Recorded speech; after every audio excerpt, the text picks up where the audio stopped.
Thank you very much, Lopa. Needless to say, a very warm welcome to everybody. We are so delighted to host this women, but a special thanks to UN Women, India, and the Ford Foundation, and very honored to have the Executive Director, Seema Bahus. She's yet to come, but I think I can say that. And Ford Foundation President, Darren Walker, amongst us. Thank you so much. Well, I will start with the India story that looks very, very positive.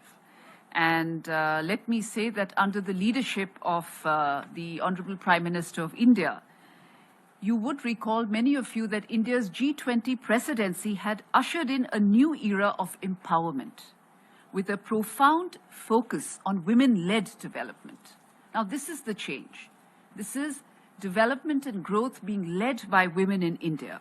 So through the concept of Amrit Kal, those of you who are Indian here, where Nari Shakti shines, India last year had guided the G20 towards championing women's progress globally.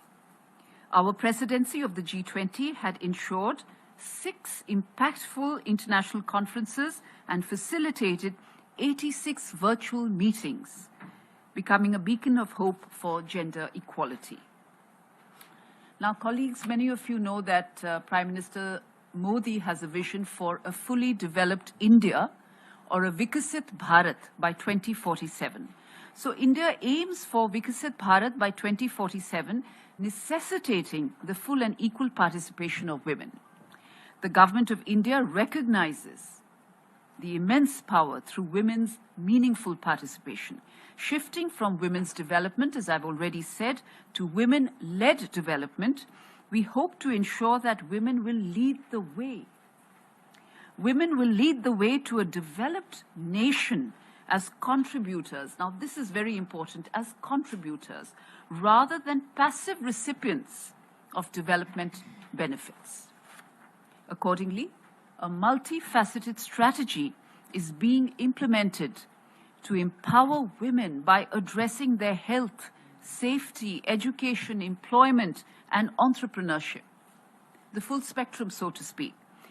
These initiatives aim to ensure gender justice, equality, and the full participation of women in shaping India's socio-economic, political, and cultural landscape. Now, just as one instance, for the safety of women, a robust network of 759 one-stop centers provides integrated support and assistance, benefiting over 8.3 lakh women. We are delighted that Seema has joined us. Welcome, Seema. Thank you. Another example, the Beti Bachao, Beti Padhao program targets the root causes to prevent female feticide, resulting in an improved sex ratio at birth from 918 to 933 females per 1,000 males. Then our education system promotes gender-sensitive curriculum and need-based education through the new education policy, resulting in parity in the gross enrollment ratio for girls and boys in higher education. India boasts, by the way, many of you might know this already, but India boasts one of the highest proportions of women enrolled in STEM disciplines globally at 43%. Isn't that fantastic? To address gendered poverty, India promotes sustained, inclusive, and sustainable economic growth through initiatives like the JAM Trinity and financial inclusion targets. Women hold over 55% of accounts opened under the Prime Minister's Jan Dhan Yojana. All of you who are Indian know this. Recognizing the importance of digital literacy, there is a scheme called the Pradhan Mantri Gramin Digital Saksharta Abhiyan, which has enrolled over 52% women beneficiaries. Self-help groups connect around 100 million women, transforming the rural economic landscape. And over 4 crore houses have been built for the poorest, with benefits availed only if it is in a woman's name, or at the very least in joint names. Then gender-responsive budgeting has seen significant increases with the latest allocation for this financial year exceeding US dollars 37.3 billion. Now, maternal health, as you all know, it remains a priority with a significant decline in India currently in the maternal mortality ratio from 167 to 97. Frontline health care through the ASHA program and the Pradhan Mantri Matru Vandana Yojana supports expectant mothers with financial support provided to over 3.31 crore mothers. Collateral-free loans through the Mudra Yojana support women entrepreneurs with 1 out of 5 non-farm businesses, 1 out of 5 non-farm businesses and 45% of manufacturing enterprises led by women.